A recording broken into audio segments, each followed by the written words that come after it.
Today, take a look at how stainless steel rolls are processed into stainless steel plates.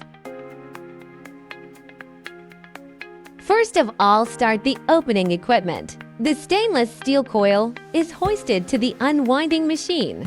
With the operation of the equipment, the stainless steel roll is gradually unrolled and entered into the leveling machine for leveling treatment to eliminate the bending and stress of the coil. Subsequently, the cutting machine is cut according to the set size.